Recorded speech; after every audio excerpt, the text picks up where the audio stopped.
Pearl harbor incident আশা করি আপনারা প্রত্যেকেই ইতিহাসের পাতায় পড়েছেন। One of the most prominent reason behind world war two, অর্থাৎ জাপান কর্তৃক ইউএসের ওপর অ্যাটাক করা হয়েছিল। দেন পরবর্তীকালে জাপানের ওপর নিউক্লিয়ার এক্সপ্লোশন হয়, আশা করি আপনারা প্রত্যেকেই জানেন। তো সেম একটা ইনসিডেন্ট কিন্তু অলরেডি ঘটে গেছে ইরানের সাথে। ইউএস সাবমারিন টর্পিডো অ্যাটাক করে ইরানের পুরো গোটা একটা ওয়ারশিপ কিন্তু ধ্বংস করে দিয়েছে। আশা করি নিউজটা আপনারা প্রত্যেকেই পেয়ে গেছেন। 100 বা তার অধিক সংখ্যক ইরানের নেভি পার্সোনাল কিন্তু অলরেডি মারা গেছে, এবং সেটাও কিন্তু হয়েছে ইন্ডিয়ান ওশেনে, শ্রীলঙ্কার আশেপাশে। তো এটা কি ওয়ার্ল্ড ওয়ার 3-র সূত্রপাত হতে চলেছে? এবং সেটাই যদি হয় তাহলে ক্রিপ্টো মার্কেটের কি অবস্থা হবে? বিটকয়েনের মধ্যে নেক্সট মুভমেন্ট কেমন আসতে পারে? এই বিষয়ে ডিটেলসে কভার করব। ভিডিওটা কিন্তু খুব ইম্পর্টেন্ট হবে, আশা রাখবো আপনারা লাস্ট অবধি দেখবেন। দেখার পর ভালো লাগলে অবশ্যই লাইক দিতে পারেন, চ্যানেলে নতুন হলে সাবস্ক্রাইব করার পাশাপাশি বেল বাটনটা টিপে দিন, আর আমাদের টেলিগ্রাম চ্যানেলে অবশ্যই জয়েন হয়ে যান, যার লিঙ্ক আপনারা প্রতিটা ভিডিও ডেসক্রিপশন সেকশনে পাবেন। So let's start the video. My name is Jeet and you are watching Bong crypto.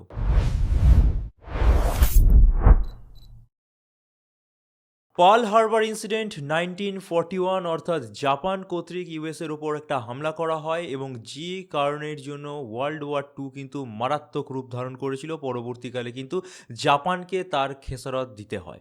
তো সেরকম একটা ইনসিডেন্ট কিন্তু অলরেডি ইন্ডিয়ান ওশেনের কাছাকাছি শ্রীলঙ্কার কাছে হয়ে গেছে, এবং ইরানের একটা ওয়ারশিপ কিন্তু ইউএস নেভি ইন্টারসেপ্ট করে উড়িয়ে দিয়েছে। তো এটা কি একটা ওয়ার্ল্ড ওয়ার 3-র দিকে এগিয়ে যাচ্ছি আমরা? আরও কেন গভীরভাবে চিন্তা করার বিষয় আছে, কারণ ইরান, ইউএসএ, ইসরায়েলের মধ্যে যে ওয়ারটা চলছে সেখানে ইরান হচ্ছে টার্গেটেড এরিয়া, এবং ইরানের যে সমস্ত সুপ্রিম লিডাররা ছিল তাদের প্রত্যেককে ইউএস অ্যান্ড ইসরায়েল মিলে এক্সিকিউট করে দিয়েছে, অর্থাৎ তারা মারা গেছে। সো এখানে একটা জিনিস কিন্তু ভাববার বিষয় আছে, যদি দুপক্ষের মধ্যে নেগোসিয়েশন হতেই হয় তাহলে ইরানের পক্ষ থেকে কে নেগোসিয়েট করবে?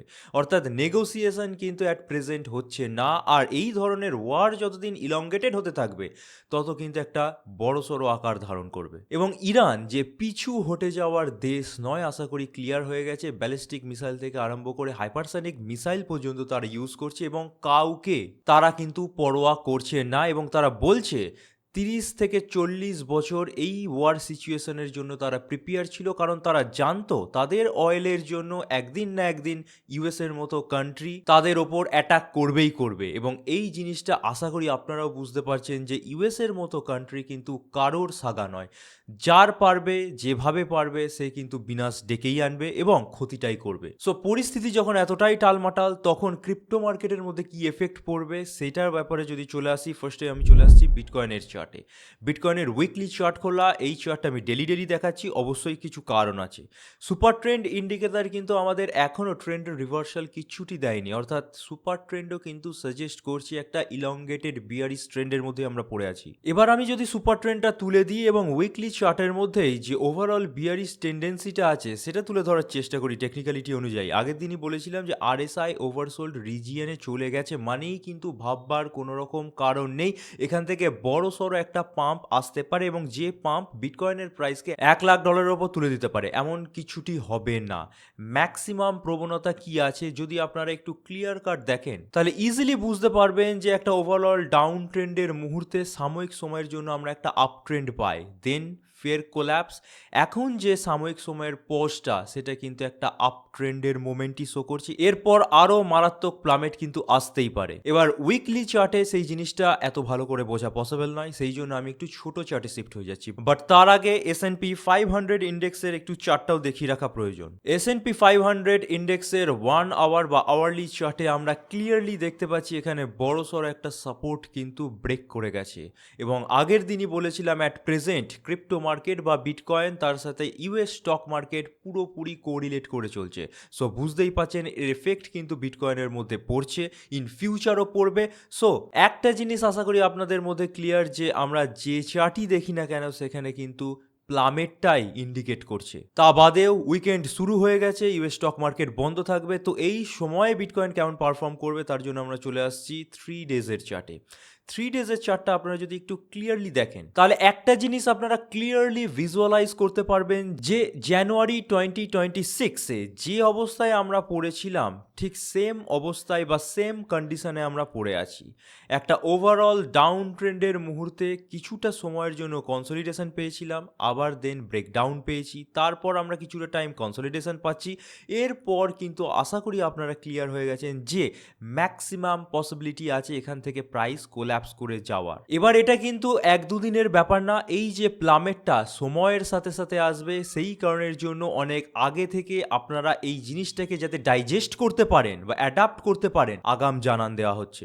এরপর আমরা 4 আওয়ার্সের চার্টে চলে আসি। এই চার্টটা গত ভিডিওতে আমি দেখিয়েছিলাম, তখন প্রাইস ঠিক এইরকম জায়গায় পড়েছিল এবং বলেছিলাম যে আমরা একটা রিটেস্টের ব্রেকডাউন দেখতে পাচ্ছি। But at the mean time খানিকটা প্রাইস পড়ার পর বিটকয়েনের প্রাইসের মধ্যে একটু সার্চ দেখা যায়। দেন কি অবস্থা হয়েছে আপনারা নিজেরাই দেখতে পাচ্ছেন। তো এখানে কি হয়েছে সেই জন্য আমাদেরকে একটু হিট ম্যাপ লিকুইডেশন অর্থাৎ বিটকয়েনের লিকুইডেশন হিট ম্যাপে চলে আসতে হবে। একটু যদি উইকলি ডাটা আপনারা দেখেন তাহলে এই যে পাম্পটা আপনারা দেখতে পেয়েছিলেন অ্যাপ্রক্স $75,000 কাছাকাছি, এখানে কিন্তু কিছু পরিমাণ লিকুইডেশন ছিল যেটাকে গ্র্যাব কিন্তু অলরেডি হয়ে গেছে, এর ওপরে কিন্তু কোনো রকম লিকুইডিটি নেই। সো ম্যাক্সিমাম প্রবণতা আছে এই তলার দিকে যে লিকুইডিটিগুলো এখন আসছে সেগুলোকে ম্যাক্সিমাম অ্যাড করার। তো সেই জন্য ম্যাক্সিমাম প্রবণতা আছে 65,000, যার আশেপাশে একটা ঠিকঠাক অ্যাকুমুলেশন লেভেল আছে বা লিকুইডিটি আছে, সেই অবধি কিন্তু বিটকয়েনের প্রাইস ইজিলি নেমে আসতে পারে। এবার আমি চলে আসছি একদম রিয়াল পিকচার অর্থাৎ 12 আওয়ার টাইম ফ্রেমে। এই যে চার্টটা আপনাদেরকে দেখাচ্ছি এটা কিন্তু গতকালই আমি আমার টেলিগ্রাম চ্যানেলে পাবলিশ করে দিয়েছিলাম। তো এই জন্যই বলা হয় যারা টেলিগ্রামে এখনও জয়েন হননি, ফ্রি অফ কস্ট কিন্তু অনেক ধরনের analysis real time update publish করা হয়, তার অ্যাক্সেসগুলো অবশ্যই নিতে পারেন, আপনাদেরই সাহায্য হবে এই মার্কেট সিচুয়েশনে। কিভাবে জয়েন হবেন আবারও রিপিট করে দিচ্ছি, প্রতিটা ভিডিও ডেসক্রিপশন সেকশনে আমাদের ফ্রি টেলিগ্রাম চ্যানেলের লিঙ্ক থাকে, সেখান থেকে জয়েন হয়ে যাবেন, অ্যাক্সেস পুরোপুরি ফ্রি অফ কস্ট। ঠিক আছে, 12 আওয়ারে যদি আমি চলে আসি, একটা মেন রেজিস্ট্যান্স এরিয়া যেটা $71,500 কাছাকাছি আছে, একবার ক্রস করে ওঠার চেষ্টা করেছিল বাট পারেনি, আবার কিন্তু সেই জোনের মধ্যেই সীমাবদ্ধ হয়ে গেছে। সো 12 আওয়ার্সের ডাটাও কিন্তু বলছে মোটামুটি 70,000 থেকে 66 কি $65,000 গণ্ডির মধ্যে বিটকয়েনের প্রাইস আবারও কিছু টাইমের জন্য কনসলিডেট হয়ে যেতে পারে। এবং কেন এত স্পষ্টভাবে আমি বলছি যে বিটকয়েনের প্রাইস পড়বেই, সেটার জানার জন্য কিন্তু বিটকয়েনের লং শর্ট যদি রেশিওতে আপনারা চলে আসেন তাহলে 24 আওয়ার্সের মধ্যে শর্টের দিকে ট্রেডিং হয়েছে $31.81 বিলিয়ন কাছাকাছি, যেখানে লংয়ের পজিশন ওপেন হয়েছে কিন্তু কম। এ বাদেও আপনারা যদি বিভিন্ন এক্সচেঞ্জ ওয়াইজ ডাটা দেখতে চান তাহলে কিন্তু প্রতিটা এক্সচেঞ্জে কিন্তু সাজেস্ট করছি অ্যাট প্রেজেন্ট লংয়ের চেয়ে শর্টের দিকের পজিশন বেশি ওপেন হয়েছে, অর্থাৎ যারা ফিউচারে ট্রেড করছে তারা চাইছে বিটকয়েনের প্রাইসকে তলায় নামিয়ে আনতে। সো এটাও কিন্তু আমাদের অগ্রিম ইন্ডিকেট করছে যে বিটকয়েনের প্রাইস আরও তলায় আসতে পারে। সো ইউএস স্টক মার্কেট দুদিন বন্ধ আছে, S&P 5 ইন্ডেক্স এখনই কিছু এগোচ্ছে না, তো এই দুদিন ম্যাক্সিমাম প্রবণতা আছে বিটকয়েনের মধ্যে একটু সাইডওয়াইজ কনসলিডেশন হওয়ার। এরপর আবার স্টক মার্কেট যখন খুলবে, ইন্ডেক্স এখান থেকে ফল হওয়া আরম্ভ করলে বিটকয়েনের প্রাইসেও কিন্তু প্লামেট আসবে এবং $65,000 গণ্ডিতে কিন্তু টাচ করে যেতে পারে রিসেন্ট টাইমসের মধ্যে। আর লঙ্গার পিরিয়ডে তো আমি বলেই দিচ্ছি যে ক্র্যাশ একটা আসবে এবং সেই ক্র্যাশ কিন্তু ইজিলি বিটকয়েনের প্রাইসকে এই পার্টিকুলার জোন অর্থাৎ $40,000 কাছাকাছি পৌঁছে দিতে পারে। এবার এই কথা শুনে অনেকেই বলবে আমরা ডিমোটিভেট করার চেষ্টা করছি এই মার্কেট সিচুয়েশানে, ইভেন অনেকে কমেন্টও করছে যে এই রকম মার্কেট সিচুয়েশানে মানুষকে কেনার পরামর্শ দিন, ভয় দেখাবেন না। তো যারা এই ধরনের মানসিকতা নিয়ে চলছে, ইন্টারন্যাশনাল পরিস্থিতি কি সেটা বুঝতে পারছে না এবং তারা কিনতে চাইছে, তাদেরকে আমি ক্লিয়ার কাট বলছি জমি জায়গা বাড়ি গাড়ি যা আছে বেচে দিয়ে বিটকয়েনে ইনভেস্ট করতে পারেন।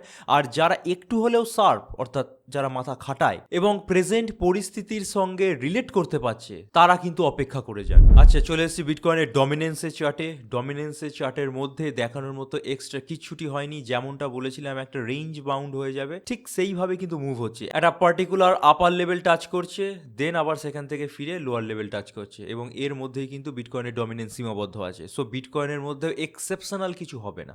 এ বাদে আমরা যদি একটু অল্ট কয়েনগুলোর ব্যাপারে বোঝার চেষ্টা করি তাহলে কিন্তু ইউএসডিটি ডমিনেন্সে চলে আসবো। ইউএসডিটি ডমিনেন্সও আপনারা যদি দেখেন এখানে একটা ডবল বটম টাইপের তৈরি হয়েছিল, সেখান থেকে আমরা ব্রেকআউট দেখতে পেয়েছি এবং এখন কিন্তু এই যে 8.78%টা সেখান থেকে কিছুটা ফল হয়েছে ঠিকই, বাট অল্ট কয়েন সিজন আসার জন্য ক্লিয়ারলি শুনে রাখুন, অল্ট কয়েন সিজন আসার জন্য ইউএসডিটি ডমিনেন্সকে মিনিমাম 4%-এ টাচ করতে হবে, অর্থাৎ 7.9 বা 8%-এর কাছাকাছি পড়ে আছে, সেখান থেকে 50% ক্র্যাশ করতে হবে, যেটা কিন্তু ইমিডিয়েটলি হবে না। সো যারা যারা অপেক্ষা করে আছেন অল্ট কয়েন সিজন এই সামনেই পেয়ে যাব, তারা কিন্তু মূর্খের রাজ্যে বাস করছেন। অল্ট কয়েন সিজন এখনই আসছে না, এবং বাই চান্স যদি ইউএসডিটি ডমিনেন্স বা স্টেবল কয়েনগুলোর ডমিনেন্স আরও বাড়তে থাকে, অর্থাৎ যে জায়গায় পড়ে আছে এখানে একটা সাপোর্ট কিন্তু অলরেডি আছে, এখান থেকে যদি বেড়ে 8.78%-এর ওপরে চলে যায় তাহলে কিন্তু আরও দুর্দশা এই মার্কেটের জন্য অপেক্ষা করছে। এবং একটা ডাটা উঠে এসছে যে যারা বিটকয়েন এখন কিনছেন তারা কিন্তু কোনোভাবেই প্রফিট আশা করবেন না অন্তত 3টে বছর। সো বুঝতেই পারছেন যা হওয়ার ম্যাক্সিমামটা হয়ে গেছে, এবং যে ধরনের world like scenario world wide তৈরি হয়েছে সে মতো অবস্থায় দাঁড়িয়ে কোনো ধরনের অ্যাসিটি পারফর্ম করে উঠতে পারবে না except rare earth metals, gold, silver. আরও একটা ইম্পর্টেন্ট জিনিস দেখিয়ে রাখি, কিছু মন ভোলানো আর্টিকেলও কিন্তু পাবলিশ হচ্ছে, যেমন ইথেরিয়াম ওরিয়েন্টেড একটা আর্টিকেল দেখছি পাবলিশ হয়েছে, Ethereum price prediction MVRV signals bottom ahead of wave 4। এবং এমভিআরভি আশা করি প্রত্যেকেই জানেন, আমাদের মুখ থেকে বারবার নাম শুনেছেন। এমভিআরভি চার্ট অনুযায়ী ইথেরিয়ামের যে প্রাইস আছে সেটা একদম লোয়ার ব্যান্ডের কাছাকাছি পড়ে আছে, তো এরপর থেকে একটা নাকি নতুন ওয়েভ দেবে যেখানে ইথেরিয়ামের প্রাইস $8,000 কাছাকাছি পৌঁছে যেতে পারে। তো এই ধরনের আর্টিকেল থেকেও কিন্তু এখন সাবধান থাকবেন। যদি আপনারা নিজেদের একটু মাথাটা খাটান তাহলে বুঝতে পারবেন এই ধরনের আর্টিকেলগুলো জাস্ট পাবলিককে এন্টারটেনমেন্ট করার জন্য লেখা হচ্ছে এবং একটা ভুল দিকে আমাদেরকে গাইড করার চেষ্টা করানো হচ্ছে। তো এই ধরনের আর্টিকেল থেকে সাবধানে থাকবেন। আরও একটা আর্টিকেল পাবলিশ হয়েছে, যেমন শিবা ইনুর বার্ন রেট 53,000% বেড়েছে, বাট প্রাইসে কিন্তু আমরা ড্রপ দেখতে পাচ্ছি। এক সময় আমরা কি বলতাম যে শিবা ইনুর যত বার্ন রেট বাড়বে তত কিন্তু শিবা ইনুর টোটাল সাপ্লাইটা কমে যাবে, এর ফলে প্রাইসে আস্তে আস্তে সার্জ আসতে পারে। বাট মার্কেটের যা সিচুয়েশন এবং যে হারে প্রাইসে প্লাঞ্জ আসছে, মার্কেট কিন্তু এখন কোনো কয়েনের প্রাইসকেই বাড়তে দেবে না। এবার আমরা একটু ইথেরিয়ামের বিষয় কভার করে ভিডিওটা শেষ করব। বিটকয়েনের চার্ট খোলা, 3 ডেজের চার্ট, এটা তো বুঝিয়ে দিয়েছি। চার্টটা এবার একটু ভালো করে ফলো করুন, ঠিক যেভাবে প্যাটার্নটা। আমি যদি একটু ইথেরিয়ামের 3 ডেজের চার্টও খুলি তাহলে দেখতে পাবেন এক্স্যাক্ট সেম ওয়েভ অনুযায়ী ইথেরিয়ামের প্রাইস কিন্তু মুভ হচ্ছে জাস্ট লাইক বিটকয়েনের প্রাইস। সো বিটকয়েনে যেমনভাবে প্রাইস মুভমেন্ট হবে, ইথেরিয়াম এবং বাকি অল্ট কয়েনগুলোর মধ্যে কিন্তু সেম টু সেম জিনিস আমরা রিপিটেটিভ দেখতে পাবো। ইথেরিয়ামের 3 ডের প্রাইসও কিন্তু আমাদেরকে ইন্ডিকেট করছে একটা লোয়ার ট্রেন্ডের পর সামান্য একটা আপ ট্রেন্ড পেয়েছিলাম, আবার ব্রেকডাউন, দেন সামান্য সময় একটা কনসলিডেট দেখতে পাচ্ছি। এরপর বিটকয়েনের প্রাইস পড়লে ইথেরিয়ামের প্রাইসও $1,400 আশেপাশে চলে আসতে পারে, যেটা একটা মেন সাপোর্ট এরিয়া। এখান থেকে ব্রেকডাউন হয়ে গেলে তো $800,000 ইজিলি চলে যাবে। এই হচ্ছে ওভারঅল মার্কেট সিচুয়েশন। ওয়ারের কি পরিস্থিতি বুঝিয়ে দিলাম, বিটকয়েনের রিসেন্ট টাইমসে কি হতে পারে বুঝিয়ে দিলাম, বিটকয়েন্স ইন ফিউচার্স কি হতে পারে বুঝিয়ে দিলাম। আশা করি আপনারা ক্লিয়ার হয়ে গেছেন। যারা বুঝছে ব্যাপারগুলো তারা কিন্তু অপেক্ষা করে যাবে ইনভেস্টমেন্টের আগে, আর যারা বুঝছে না, ভাবছে আমরা ভয় দেখাচ্ছি, এখনই ইনভেস্ট করতে চাইছে, তাদের জন্য রেকমেন্ড করে দিলাম বাড়ি গাড়ি জমি জায়গা যা আছে বেচে ইনভেস্ট করে দিন। পরবর্তীকালে নিজের অবস্থার জন্য কিন্তু নিজেই দায়ী থাকবেন। সো এই বলেই ভিডিওটা শেষ করছি। ভালো লাগলে অবশ্যই লাইক দিতে পারেন। এই ধরনের অ্যানালিসিস আরও পেতে হলে চ্যানেলটা সাবস্ক্রাইব করার পাশাপাশি বেল বাটনটা টিপে দিন, আর আমাদের টেলিগ্রাম চ্যানেলে অবশ্যই জয়েন হয়ে যান, কারণ রিয়েল টাইম আপডেট অ্যানালিসিস কিন্তু আমরা সেখানেই পাবলিশ করি। So this is it for today. Thank you for watching a video. Stay safe, happy investing, good by.